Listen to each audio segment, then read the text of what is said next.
So thank you so much for being here.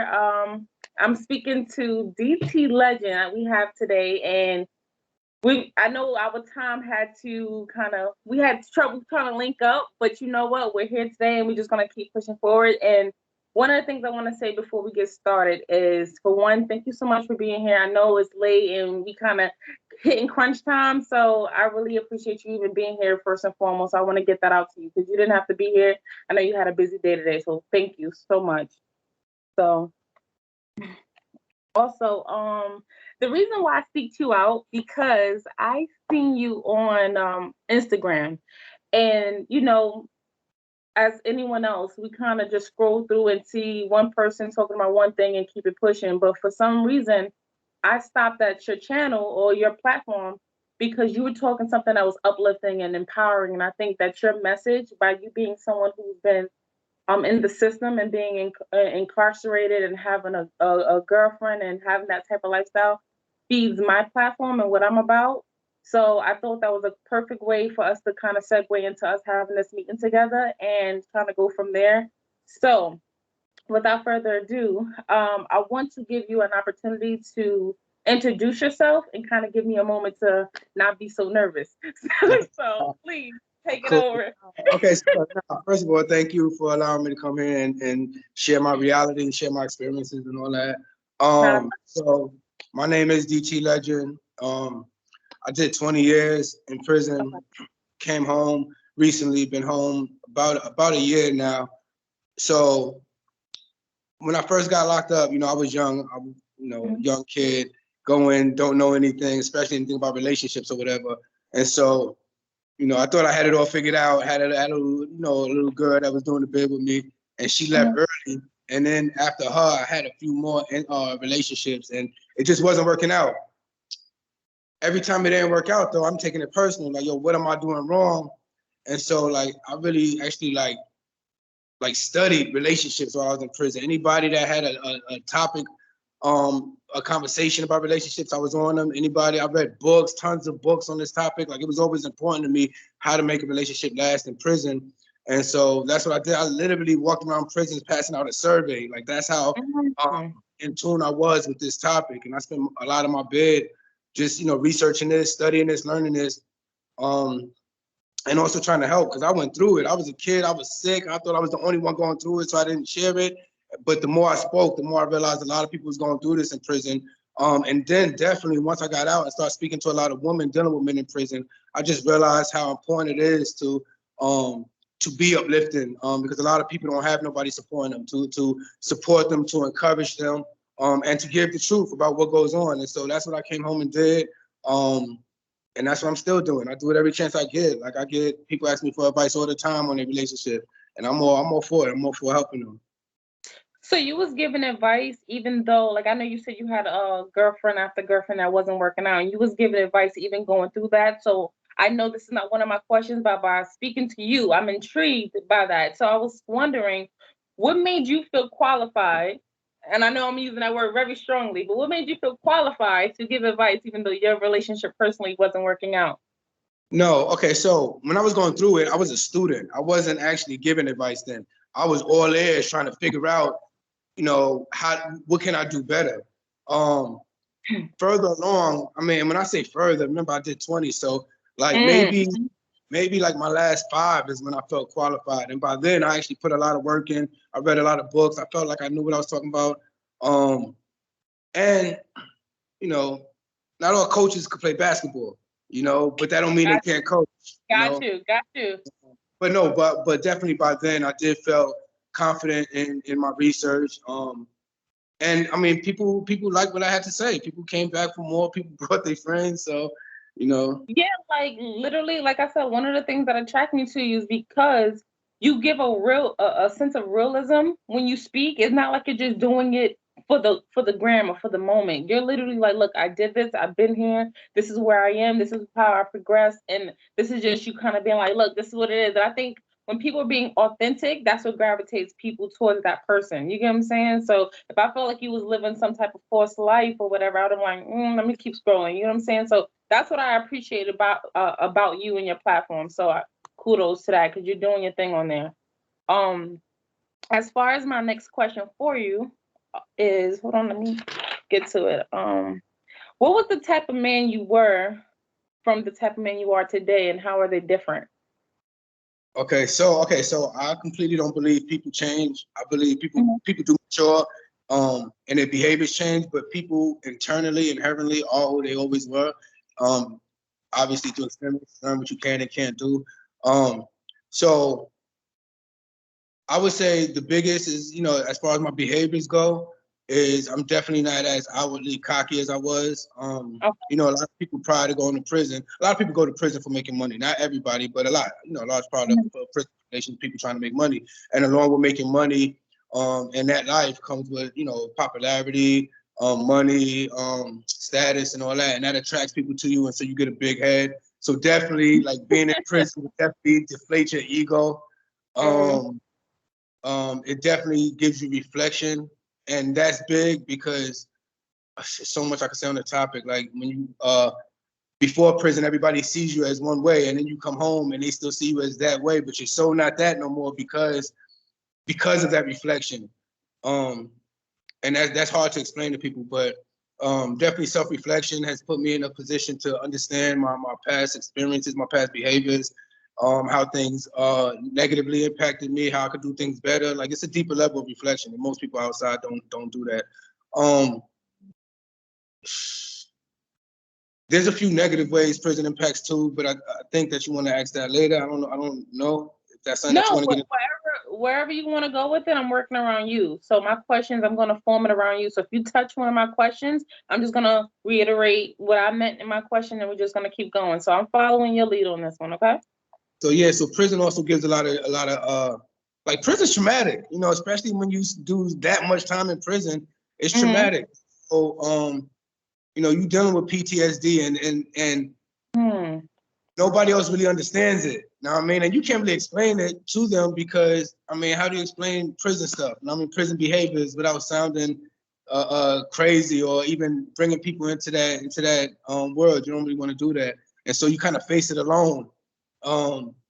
Become detached emotionally. Like those are things that's changed as far as my behaviors. Like I said, inherently, I don't think people change just behavior wise. And those are some things that changes. And just to put this out there for y'all ladies that's dealing with men coming home, it's going to be a lot of trauma that he's going to have that he's not going to share with you because we bottle it up. You're going to have to try to figure it out in order to help him and support him. When you say, sorry, when you say that it's you became detached, what do you mean by that exactly? You become emotionally detached. In prison, you don't really show emotion, so you definitely are used to it. And depending on how long you've been in, obviously, if you've been in 2 years, 18 months, it's not going to have That's such a really profound. not nothing, right? Yeah, been in for a long time. Like if you spend half your life in prison, then, or not even half, let's say 10 years. Like I was speaking to one of my peoples earlier that I was locked up with, and this is literally earlier, a few hours. And we was talking about that, being detached. That's real. So we don't share our emotions. We don't. We bottle them up, and then we come out, and now your woman wants to be like, but what are you feeling at this moment? And you don't even know how to articulate it because you haven't for so long. You know what I mean? I just get stuck. Like I don't know. I don't know. Normally, when you hear PTSD, it's normally associated, well, for me, my perspective is always associated with the military. You know what I'm saying? And that's what they go through. I never really thought about it when someone's incarcerated, dealing with that, doing so many years in prison, that they also experience that. And then you said something about like how you guys would bottle it up to a point where us as women have to kind of crack those codes to figure it out. Why do you feel like, most men, or even in your perspective being you, have to feel like you have to even bottle it up when you're coming home to the person that supports you, love you, was there for you? Why do you feel like that? No, it's not a feeling of having to bottle it up. It's not knowing anything else, not knowing how to do it. Not knowing how to share it. Like I literally could want to, but I don't know how. I don't know how to get the words out. Okay. It's crazy, and for people that has shared feelings their whole life don't really understand how that happens. But I don't know. I could think it through, but to actually feel it and articulate the feeling, I have no idea how to do that. And Yeah. again, it's maybe a woman's prison will be different. Maybe a woman's prison is a little more sentimental. That's what I've heard. But men prisons, we definitely don't touch. That's like not even discussed. Feelings and all that stuff. Wow. Okay. You go if you're for 20 years not discussing your feelings, you no longer really know how to discuss your feelings. You know? That's the detachment part you're referring to. That's the detachment from your Yeah. emotions. And so yeah, and so it'll be there, but you know, a lot of times we don't know how to share it, and other things we don't know how to share weaknesses, vulnerabilities, things of that. That's hard to share.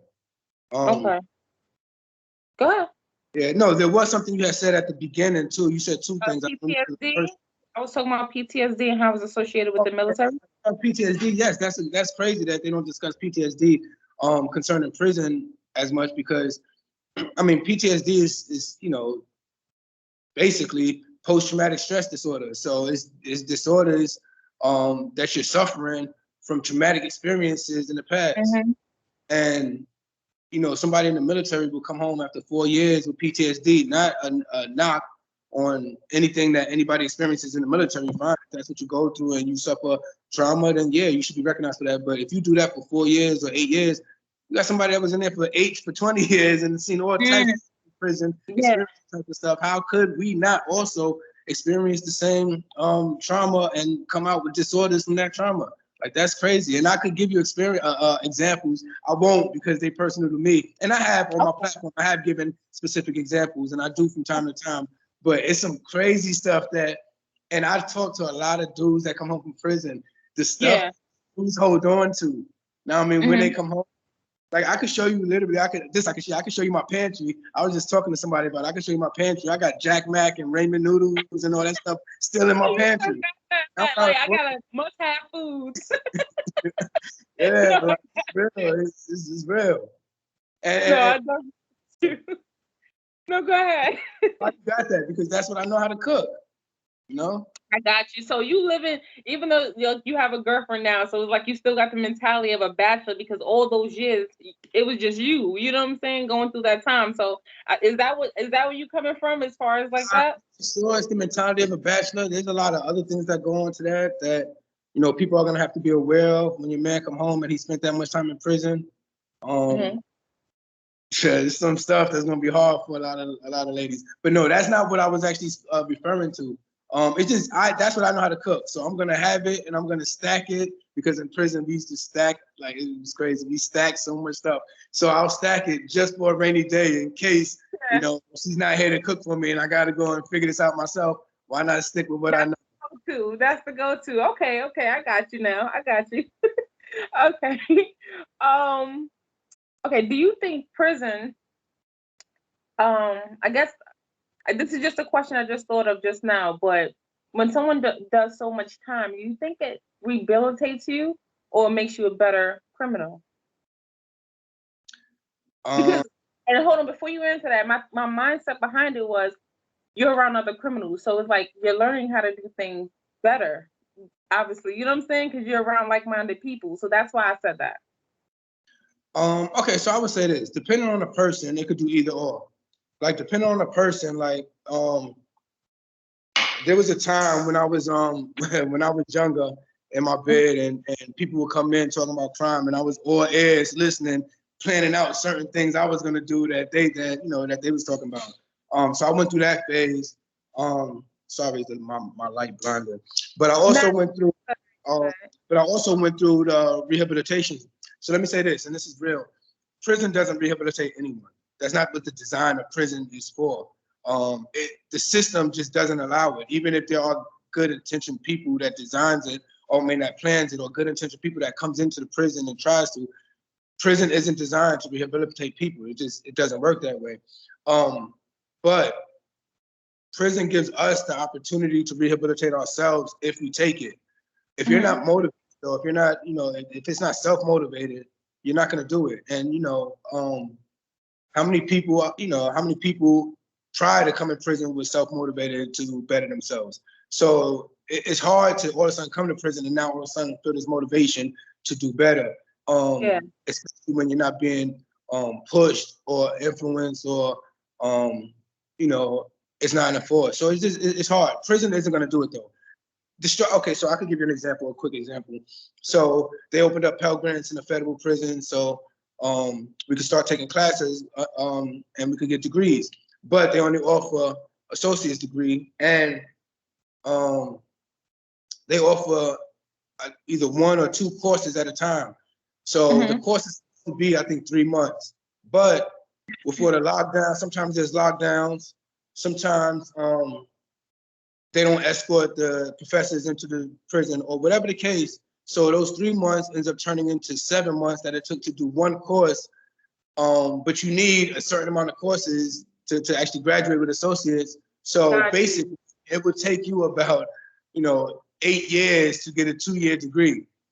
That's discouraging for somebody who wants to learn, who wants to do better, but it's just the design of it doesn't really allow you to completely immerse yourself in the school environment, the school mindset. It doesn't really help. But if you're self-motivated, then you will go through it and you'll figure it out and you'll be patient and all that, but it's tough. Let me ask you, and I don't know if you ever experienced like going through school in the prison system, but say for example, you had about 2 years, those type of things happen in the prison where you can't finish. Can you transfer those credits, or it's just kind of like a no? So yeah, I did go to school. And what they would tell me is maybe they'll transfer, maybe they won't, depending on what school you go to, depending on what the courses are. So you're getting a real vague answer, and so you're left with, okay, so it's gonna take me 8 years to get a degree. I don't have 8 years. Let's say I only have 2 years left. I may only get 3 courses in that time, and they may not possibly transfer. What's the point of doing this? Like, that's what I'm thinking. So it's discouraging for someone who's not fully invested or motivated as it is. If I'm just doing it because, oh, fuck it, it's here, let me just give myself a chance. And then you just discourage me with, that might not matter. It's hard for everybody to continue to just stick it out. And that's why I say prison doesn't rehabilitate. So if it doesn't rehabilitate, what do you think it does? Criminal punishes.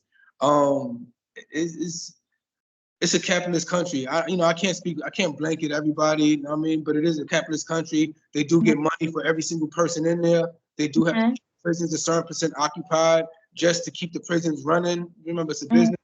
So it makes financial sense to keep locking people up. I'm not saying that's the only reason why. I'm not saying that's the reasons of the judges or the lawyers or anything. Maybe people have good intention and really just trying to clean stuff up. But you look at certain prisons that are designed to rehabilitate, and I'm talking about prisons over there in like Norway or Sweden. Like, really look at their prisons. And they have luxuries beyond belief. Luxuries beyond belief. Like, I literally had to look that up. And it's not luxuries for luxuries. It's not luxuries to give people, just to give people or give criminals or give people in prison comfort. It's not. Like, there's actually literally a design for it all. COs have to go to school for 2 years before they could even take the test to become a CO. Like, it's all about the design is for rehabilitation.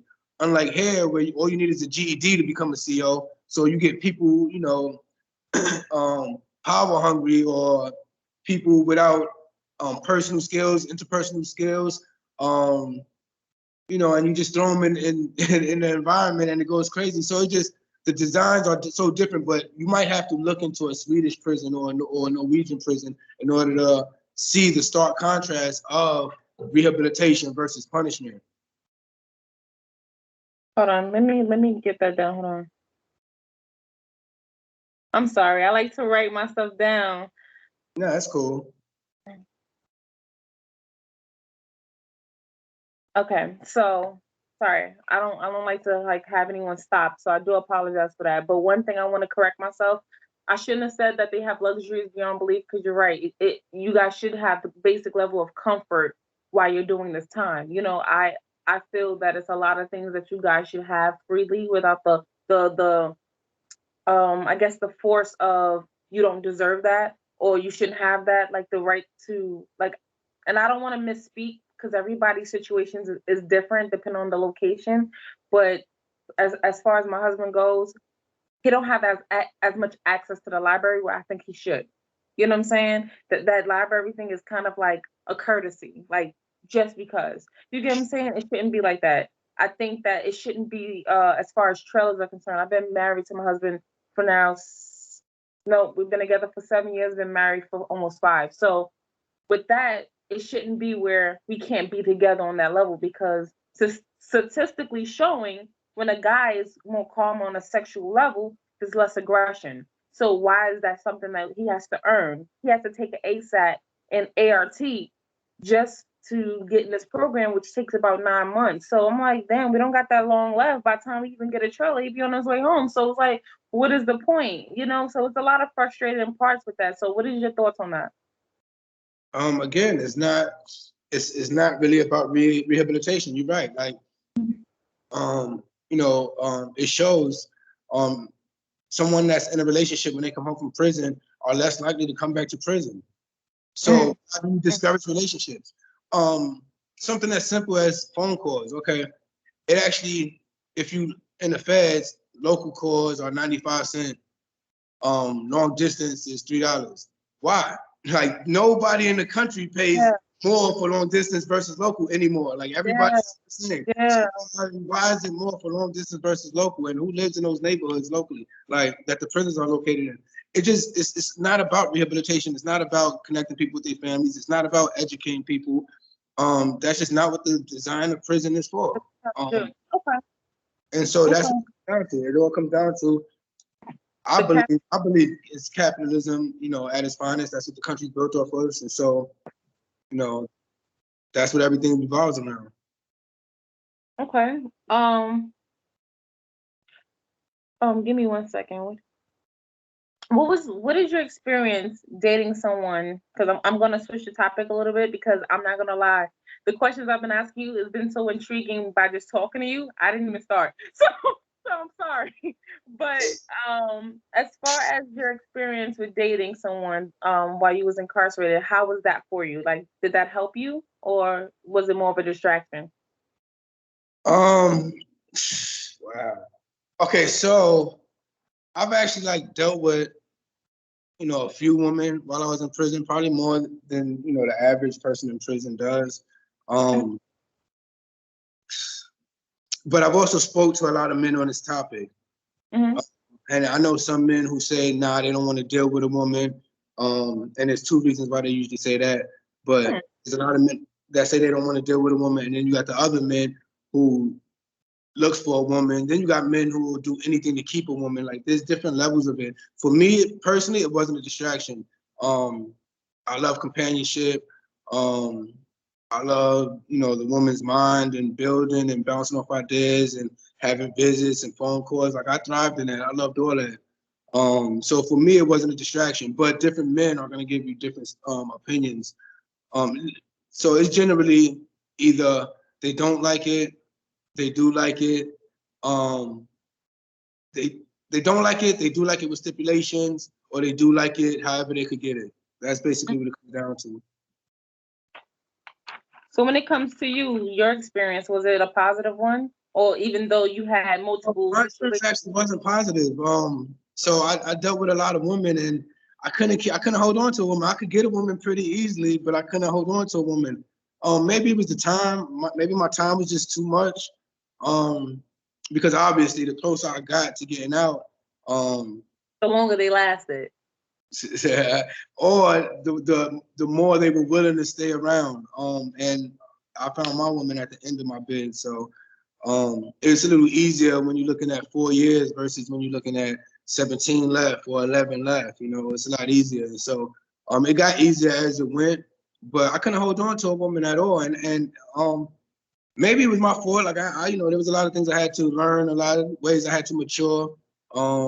And like a prison relationship isn't like any other relationship. Like there's unique circumstances, there's unique issues and problems that's only in prison relationships, maybe long distance relationships as a whole, but and so both parties have to figure it out, have to learn. And it was a lot of work. The only time I guess it was a distraction, obviously, is if, once the woman bounced on me, then obviously now I'm going through it. You know what I mean? But other than that, other than those moments at the end of whoever I was dealing with ended, it was fine. I thrived in them. And like, you know, I didn't at all feel stressed by being in a relationship. Okay. Um, quick question. Do you, if your wife would have came towards the beginning of your bid, would you appreciate her more then than you do now? I don't want to make it sound like you don't appreciate her because that's not where I'm going with it.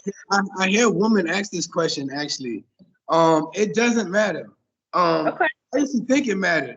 I used to think it mattered. I used to say towards the end of my bid, like it wasn't around from the beginning. I'm not, you know, I'm not coming home. Yeah, I hear a lot of guys say that. So I'm like, But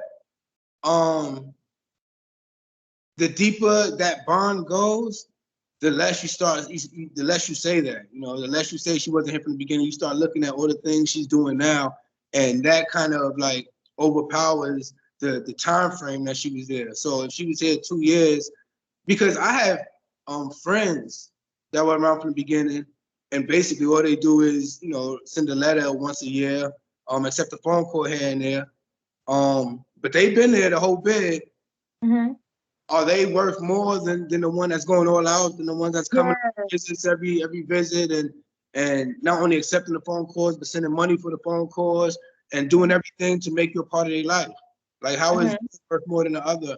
I think the bond is what matters, and I think the work that each one puts in as a couple, I think that matters way more than the time frame. But I used to say that, and a lot of dudes used to say that, and we was all men in prison are ready for the end of the bid. We know that's when all the women are going to come back, the old exes, and you know, the just the friends, and that's when they intentions are going to be built. We look forward to that at the end. But I'm telling you, like once we create a bond with someone, the time frame doesn't matter as much. Yeah, because y'all caught up on wait till Shorty see me now. I've been pushing these weights. I'm getting a little buff. So I keep Yeah, that, you we know. doing that. We doing that. We ready. So We get ready. look, you having flashbacks. Like I see it. Yeah, yeah. I remember, you know, doing my push-ups before I take a picture. You know what I mean? Putting Get a a baby little on you on, like wait till she see these flicks, all that. no, I feel you. I definitely feel you. Because I kind of say that I've always been in the prison system one way or another because, you know, me being a kid, my stepdad was in prison. And as I grew up, you know, I dated someone that was in prison. You know, and then through that time, my brother was also in prison. My brother was like, he's one of those in and out all the time. So, you know, dealing with that. And then now I'm married to someone that's in prison. So it's like I kind of grew up knowing the system a little bit more. So that's kind of how I looked at it. So I'm definitely with you. I understand my brother was one of those, you know, look at these guns, you know, I got bumps all over my arms. Like, so I remember those days. But my next question for you is, did you feel, well, hold on. I think I kind of asked you this, so I'm gonna skip this until like very last. But what were some of the challenges you faced transitioning from prison to freedom? Um, okay, so I was talking to somebody else about this earlier today. So this is real, and this is real for a lot of people. Um, Mm-hmm. Prison doesn't have a lot of routine.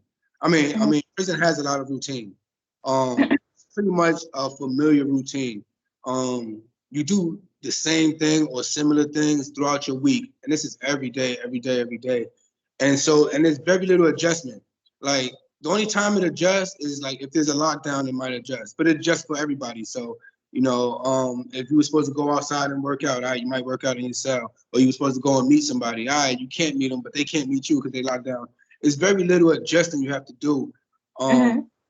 The moment you're out in the world, the whole world comes at you with all types of issues and problems, and you got to figure things out and you got to solve them. And if you did a long term in prison, it gets hard to adjust because you haven't had to adjust for so long. You haven't had it to improvise or bounce back from anything. Like it's pretty much been steady. Your hardest decision in prison is whether you want to get broccoli or potatoes at chow hall. Like you don't have Yeah. decisions. So out in the world, you got all these decisions to make, and they're not all gonna come good. And the world don't care that you're not prepared for it. Like you have to adjust, you have to figure it out, and it's gonna be hard. You know, if you've been in for a while, you might not know how to use a cell phone. You might not know how to use a computer. I didn't know how to use a debit card. I didn't know how to scan, self-serve. I didn't know how to gas. I had anxiety attacks and breakdowns for all, got all of it. I used to go off on her for everything. You see me trying to scan this, so you're not even helping me. You're just standing there looking at me. I'm going off. I'm having a panic attack because I can't scan my deadlies, yo. This is crazy. I don't mean to laugh, but I just kind of like see like the frustration you had, but also I'm looking at it from her perspective. Like, yo, I want you to learn how to do this. I'm not always going to be around, so I see that. And I'm gonna tell y'all this, ladies. Y'all do a disservice for your man if you do it for them. We have to learn. And as much as you're gonna want to do it for them because you see him having all these issues, show him, yeah, but eventually let him do it, or else he's gonna be a vegetable in this world. But no, yeah. So those are issues that he's gonna have. He's gonna have anxiety issues. I could tell you one of the other things that really was hard for me when I first came home, which is crazy. And it's not like this anymore, but I used to jump up all night, every sound at night. You know, I lived in the city. So cars go past. I'm hearing neighbors banging, and I hear all types of stuff going on, and I jumped at every sound. Prison is quiet at night. There's no sound in prison at night. And so I used to like hearing all this noise, and I used to always like you said, I used to end. You got no sleep in that first year or so? I said, so you got no sleep in that first year or so? Sleep, but I jumped up a lot, and I used to like, this is crazy, and I actually feel kind of embarrassed to say, but I used to have to check in my house. I used to check my closets. I used to check under the beds. I used to look through the peephole. I don't know. I was nervous. Like because you're so used to being in that cell, so now you had a bigger space, so you felt like you had to kind of. And I've never been like that before. I've never been like that in prison. But I came home, and for some reason, I was nervous. I jumped at every sound, and I had to keep checking the closets, looking through the peephole. Like I was just like, for some reason, I was nervous, and that eventually I got out of my system. But there's a lot of things like that that men go through when we come home, and we can't explain it to people. Like this is just something that y'all will probably have to be patient with. Or you just can't really explain it because no one has lived it with you at some point or another. Yeah, I'm gonna tell you this. My girl was very patient with me, and that helped me. She was she didn't make me feel crazy. She laughed at me sometimes. Like sometimes some funny things that happen, and we'll laugh at it together. Like, did I really? But nah, she was extremely patient. She understood what it was. She didn't chastise me or upbraid me. And she was patient with everything because we go through a lot. She was patient when I used to get on her. You know, I said couldn't pump the gas or something. She was patient with that, and it helped. All that helped. So dope. You know, that is really dope because that's one of the things that that actually it goes into my next question. What are one of you guys' challenges while you were incarcerated? What was one of y'all biggest challenges? I don't know what year she came in your life because I know you said the ending, but it's like I'm give and take like the last 6 years or so. Like, what was the biggest challenges y'all faced? Oh wow! So the biggest challenge was I had got caught with a cell phone, and so they kicked me out the prison. First they locked me up, put me in the hole, and then they sent me to a higher security that was further away. So you know, while you're in the hole, there's no communication, and then you go through transit, there's no communication, then you get to a new prison, it takes you to the bar before you can communicate, and then it's further. And she went from speaking with me every day, because I had a cell phone or access to a cell phone. She went from speaking to me every day and seeing me.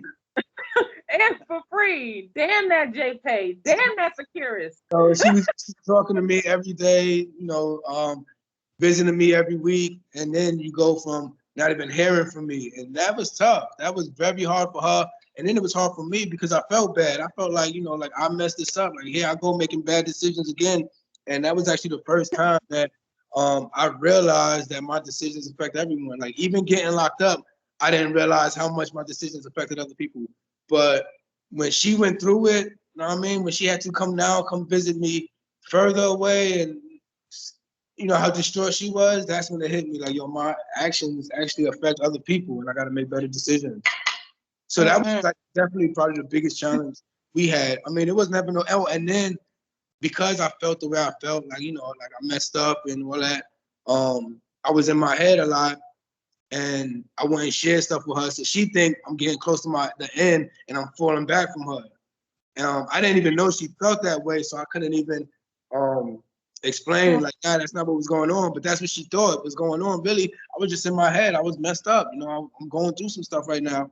But you're thinking about the transition. You're thinking about everything you're now gonna bring to her. Like I just off my half house time, and now I'm home, and I got to get ready for that. And I'm just thinking about all these things, but I'm not communicating anything. So she's thinking I'm getting close to my end, and I'm falling back from her. I don't really want to be with her, and that was hard. That was a very hard situation for both of us, but we figured it out. Once we figured out that we was having a miscommunication, it made things easier. But it took communication to figure out that we was miscommunicating.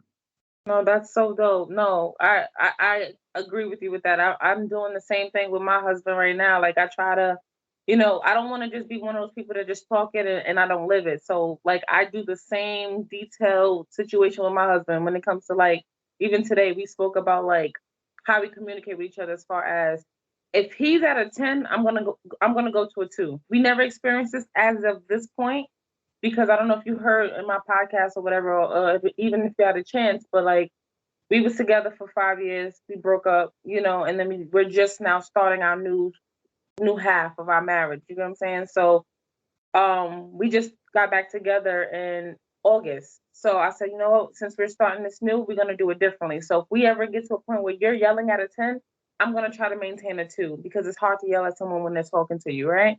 So, and if I ever take that role and I'm at a 10, try to hold your best and be at a 2 because that's how we kind of have to work on our relationship and development. You know what I'm saying? It's just like working out. You start with 10 pounds, you get to 30, you get to 50. We gotta work this relationship out like as if you're working out for real. You know what I'm saying? It takes practice and it's a lot of work. So I commend you guys for sticking it out and for her to even get to that point to express to you like, hey, I'm feeling like you being distant, but even more so, you even explain to her like, hey, babe, it's nothing like that. I'm just kind of trying to figure things out for me because as much as I love you, basically, it's like I gotta figure this out for me because I'm the man. You get what I'm saying? So I've seen that even through you not even saying that. So that's kudos to you, yo.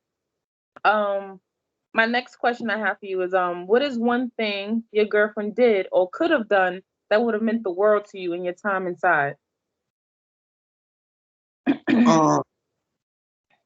So that's a hard question to answer as it is because I don't know if you know the 5 love languages, but my love language. You just did the quiz, boy. My love language is acts of service.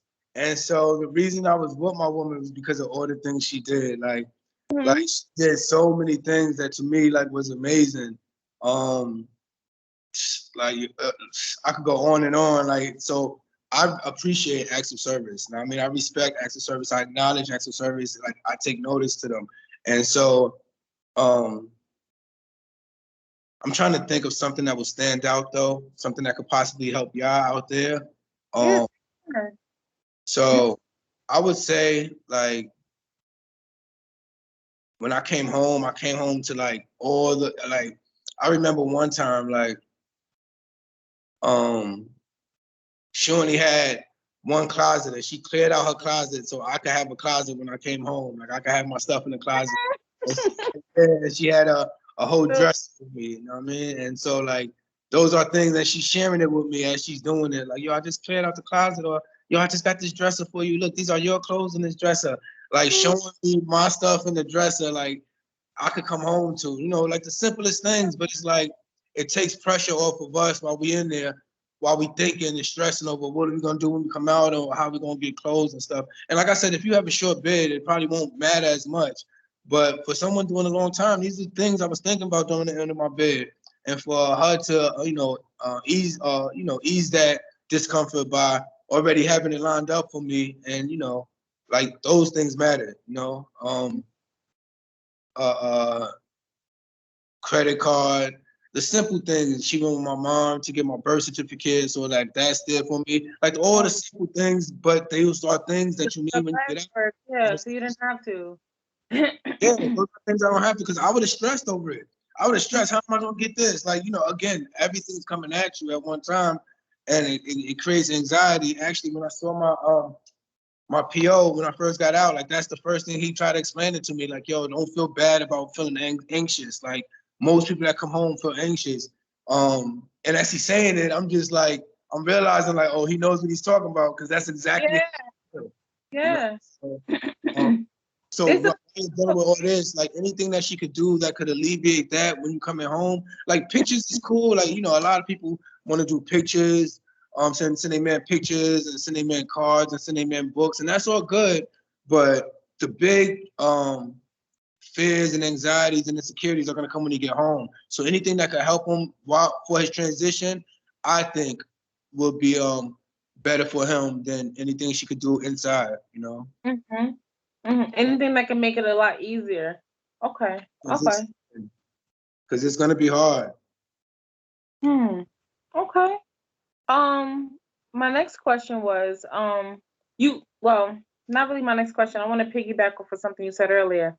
You said, when it came to you fighting with like trying to handle like the credit card and have pre-scan and everything like that, you said you would rather like, correct me if I'm wrong, but did you say you would rather like her letting you do it, or like you just, figuring it out on your own? Because I'm trying to compare the question with you saying that she made it a lot easier so you wouldn't have to do that.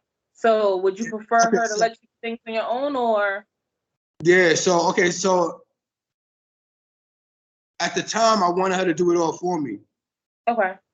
But as I look back on it, I would have been better served by her showing me and letting me figure it out. Got you. Okay. It's so much longer for me to figure it out, because she kept being my go-to. Yeah, just do this for me. Do this for me. Do this for me. Got you. So she was like a secretary at this point. Huh? So she was like a secretary at this point. Well. I don't mean to say it like that, but that's kind of like she handled everything for me, but it limits you, because we have to, if we're expected to adjust to the world, then eventually we have to take ownership of our actions, of our of learning things and doing things, and eventually we have to take over that. Especially if you have ambition and you want to progress in life, you can't just keep, oh well, I'll just wait till my girl could do it, or I'll just wait till my wife could do it. Eventually, you figure this out and go, and you're only gonna get better when you jump in head first.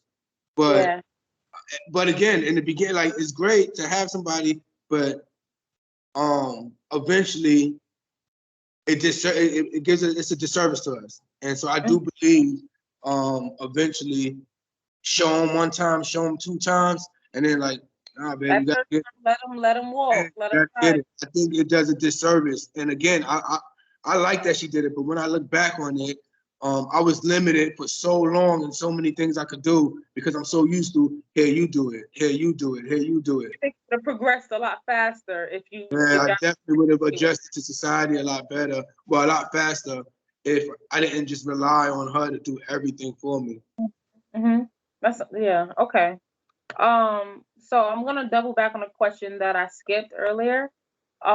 It's on the borderline of one of the questions you answered, but I'm gonna ask it to see if anything new comes to mind, just in case. It says, do you feel like prison helped you or hindered you? Okay, so yeah, and that is a different question than the one you asked earlier. Okay. Prison didn't help me. Like Prison didn't help me at all. Prison, I'm gonna let y'all all know. I don't care what anybody say. Prison is hard, yo. Prison is hard. Prison stunts you. Okay, so I come home like all my people's in position. Everybody evolved. Everybody's somewhere now, and I'm at the bottom trying to still climb now. Everybody got their family, and I'm over here still with no kids. Like you go through a lot when you do so much time in prison, and so you get left behind. And now you're trying to catch up. Even though we all that do stretches, we in prison, like, nah, I know I can't play catch up. We still try to, because there's so many things we miss that we just want to do. prison didn't help me, but this is what I tell people. If you would have gave me 20 years in the streets, I would have matured in the streets as well. Yes, I matured in prison because maturing is a natural stage of growth, stage of life.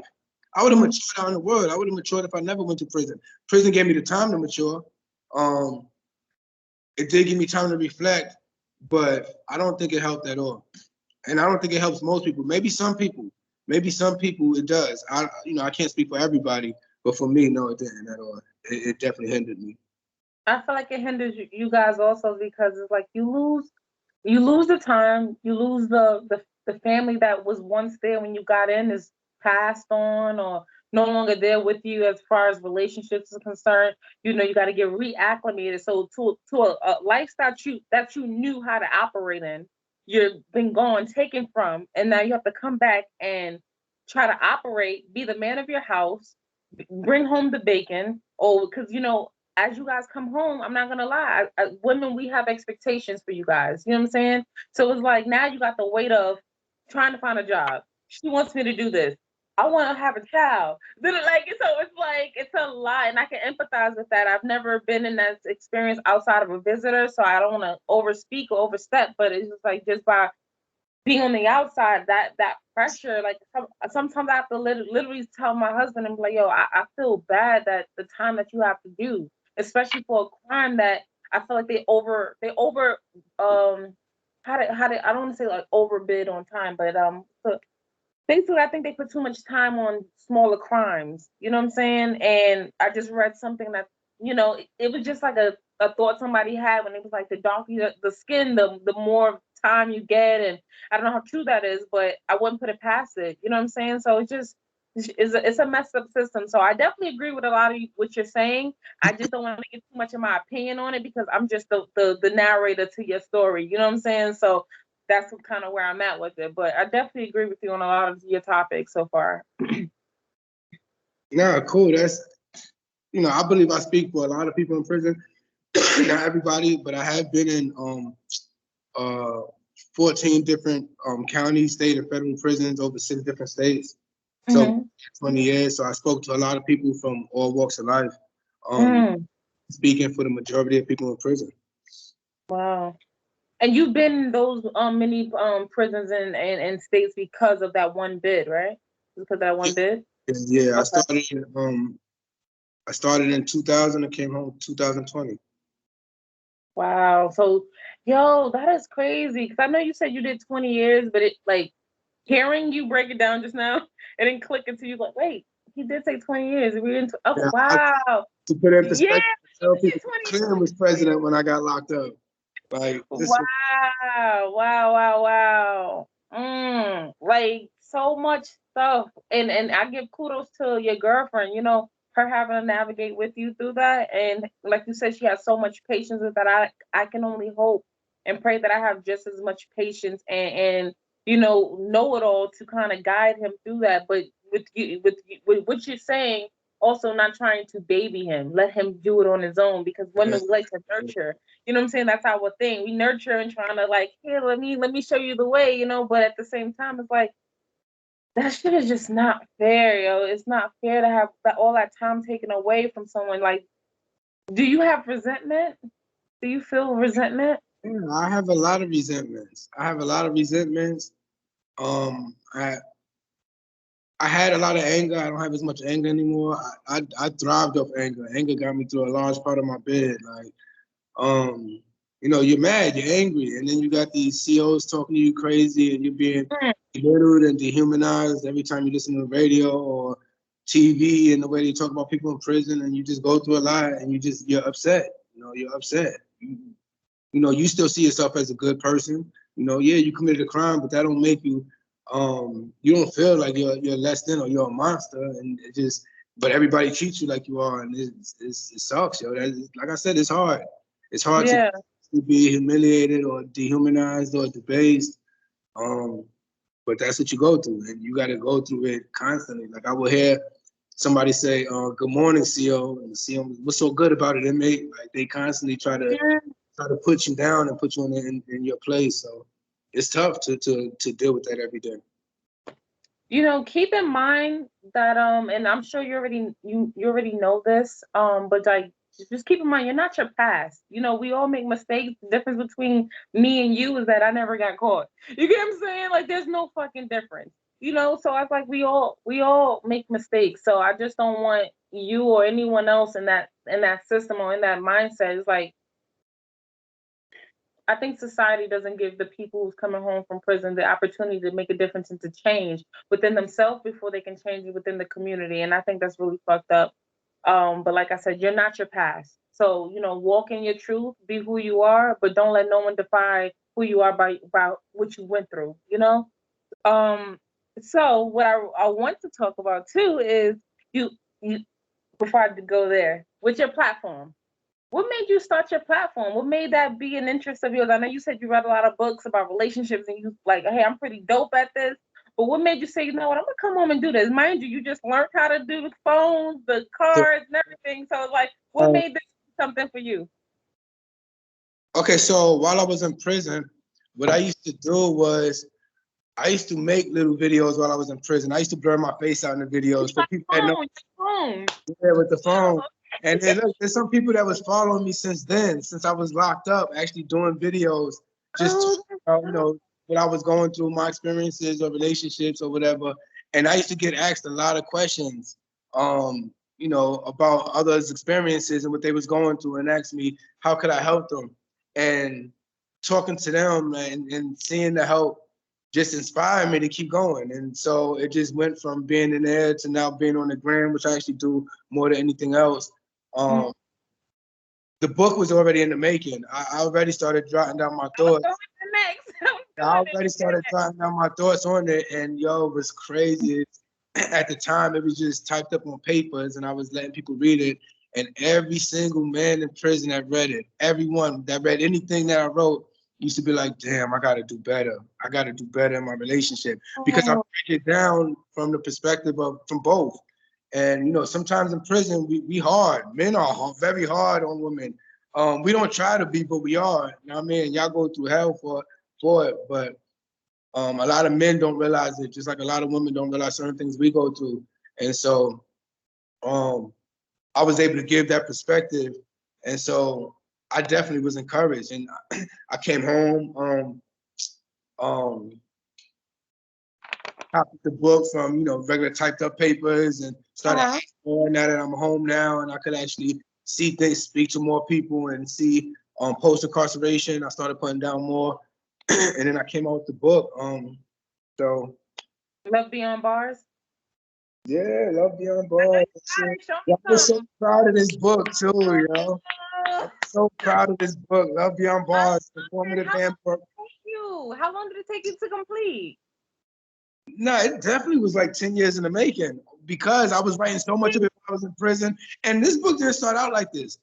This book started because I was tired of hearing people in the media berate men in prison, like making us look like we nothing. So I started the books from such a immature, naive perspective. I started it like trying to explain that we are worth it. But then Mm-hmm. I read the book as I'm typing it and reading it. Um, I'm not feeling good about it. Like I'm missing something.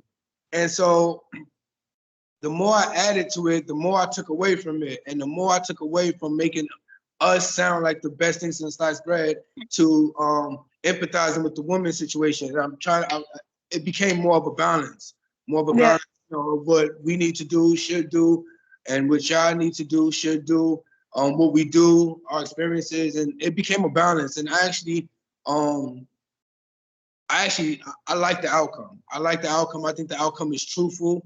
It's hard to hear, but the reality is a hard reality. It's not Yeah. easy, which is why most people don't succeed in this. And I actually say it all the time, like on there's a lot of platforms of women who support or groups to support women who deal with men in prison. And so you will see all these people in the groups and you would be like, yo, these women go hard for these men. What you don't see is the women that don't go to the groups. And the women that don't go to the groups are the majority of women who's dealing with men in prison. The woman Yeah. that's gonna come for 1 year, the woman that's gonna come for 2 years, the woman that's gonna uh, accept a phone call, drop a letter once in a while. Like those are the majority of women that deal with men in prison, but they're not in those groups, so you don't even see them.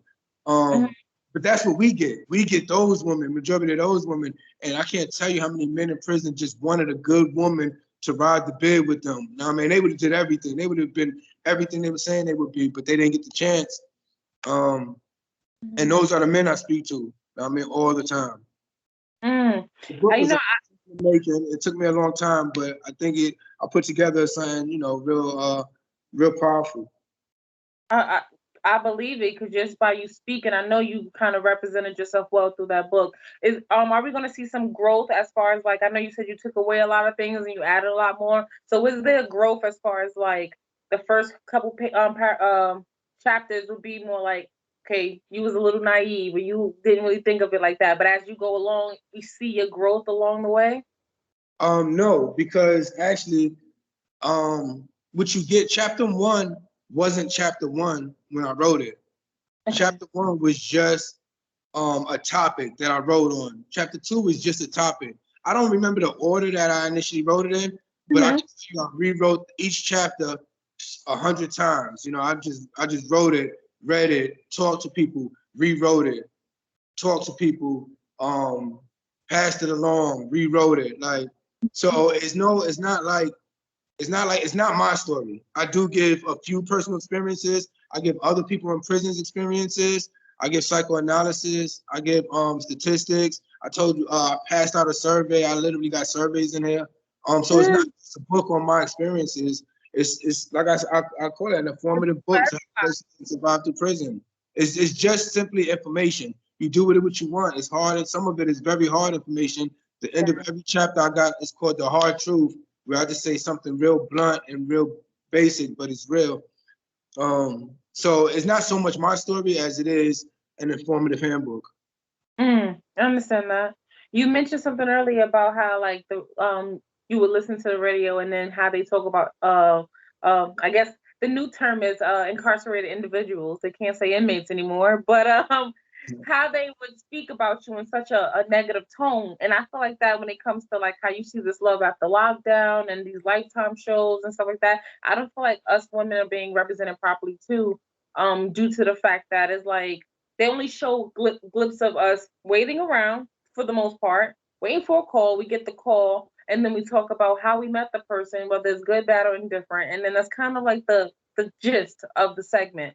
But I feel like I not even just I feel like it, but it's way deeper than that. Like, you know, we have happier moments. We struggle, we cry, we build together. We have a foundation. And with my story, which I told you earlier, like I met my husband while he was incarcerated. So it was like it's not like my story is no different than someone else who had their husband at home. He got pulled away from whatever thing he did, and then he was incarcerated, and then they kind of made it work. I did not know this man. He was a stranger to me. You know what I'm saying? I met him by visiting my brother. He was visiting his sister. So it just so happened that we was in the right place, right time, and we clicked. But like I said, they don't show those prettier moments of that story. They don't show the struggle and the everything that's beautiful that, you know, we all like a lot of people in this world take for granted. You know, this thing that I'm sitting here and I'm just like, yo, before this marriage, I took a lot of shit about a relationship for granted. I was taught that a relationship could not work long distance, period. No matter what, could not work. I am learning that, hey, the two dedicated individuals, anything can happen. You know what I'm saying? So I feel you on that, not representing yourself well. And now I'm glad that you wrote that book to kind of set the record straight on both spectrums. You know what I'm saying? So that's really dope. Really dope. Thank you. Appreciate it. No, you're welcome. And where can we get your book? Because I'm definitely gonna be one that's gonna get one because I'm not playing like this is what I like to do. When if you got something in your book that's gonna help me elevate with my husband, I'm with it. So where can people find book? Like I literally got people that tell me that my book helped their relationship. So no, definitely my book is good. You could buy it from Amazon, Love Beyond Bars by DT Legend. It's on Amazon, ebook and paperback. I'm so hyped because you said Amazon. You need to get it on Audible too. Have yourself everywhere. Cause I do gotta do audio. While y'all go visit your man, y'all can listen to it. I do gotta do audio. I do. I got this hard voice though. I don't know if it's You ain't do your voice? No way. You ain't do your voice? That's crazy, man. might have to get somebody else to read it. It's a hard voice to listen to for 2 or 3 hours in the car. Got you. No, I feel you.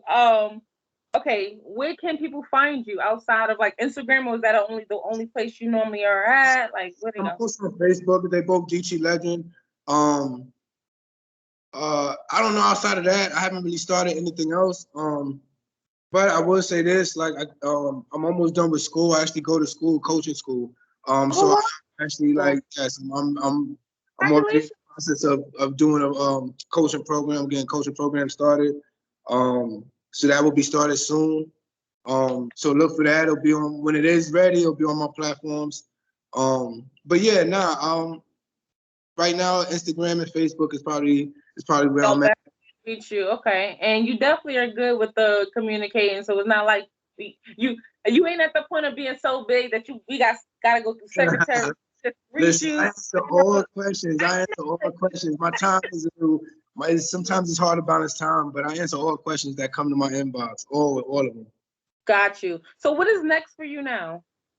Like I said, the coaching is next. So my book is under my publishing company, Out of Time Publishing. So I do want to get the next book out sometime like mid next year. So right now it's just a matter of getting that book together and getting my coaching program up. Okay. Okay. Well, I have concluded my questions. You did a great job. I'm super excited. I'm happy. You left. Good job. It was a great interview. You did great. You got the Thank you. nerves out too. No, thank you so much. I appreciate it. Like, I'm like super excited because I just know like when people hear this, they're gonna really get the jewels and information. And that's one thing that made me start my I guess you can call it a brand, pushing past prison community, because I'm all about the uplifting of the women and the men that we're attached to. A lot of like you said earlier, there's a lot of organizations that kind of push for prison, not as much as any other thing that's going out there, autism, and then the I don't even know, but they have so many different organizations in the world, and I think it should be more focusing on guys that's incarcerated. But the thing that I feel like I offer differently is because it's the thing that sorry, I'm getting tongue tied. The thing that I offer different is because I'm all about the mental health and uplifting of the women and the men that we're attached to. Like I'm so like into just trying to make their relationship better while they're on the inside, because they don't think it greater later when it gets home. So it's just that's kind of where my mind is, and how to I start with home and then I kind of push forward out. So just realize that what you're doing is a brand. So I know you only trying to focus on your 2 sites right now, but I think you should expand to everywhere else, because you got the information, you got it, like you are the source. So I think you should just pump yourself out. You're gonna do great, and just keep pushing, and all love, like for real, all love. I So. definitely appreciate the suggestions. And I do have people a lot tell me you'll start a podcast, start this, start that. Yes. I swear to Yeah. you, I'm subscribing. The day I like this is not gonna be our last time talking, because you said a few things I want to talk to you about offline, but you like definitely start that. I will fucking subscribe. Like I'm down for that, because like I said, I got my first subscriber. first one. Matter of fact, the second, because your girlfriend gonna be the first one. So I'll be the second. Like seriously, like I'm so down for it. And I think you should really do it. Obviously, I know you're focusing on school right now, but definitely give that some thought, because I think you're gonna be great. You already got your book out. I know you selling, and I know you're gonna be good. So all the years that the system is taken from you, you're gonna get it back 100-fold, 100-fold. So just know that. But Appreciate that. fine, not a problem. So I'm about to close out. So as everyone know, y'all know where to reach me. I'm on Twitter, YouTube, Snapchat, TikTok, Podbean, Instagram, and I have my email as Pushing Past Prison Community. I'm literally pushing past prison community on all those sites, and that's where you can reach me if y'all have any questions, comments, concerns. And like I always say at the end of my podcast, real love takes sacrifice. So be the change that you want to see, as well as we're one day closer to closure. So we're on our way, ladies. And again, I appreciate you, Legend. I really do. And we'll talk soon. Thank you again. Uh, Later. uh,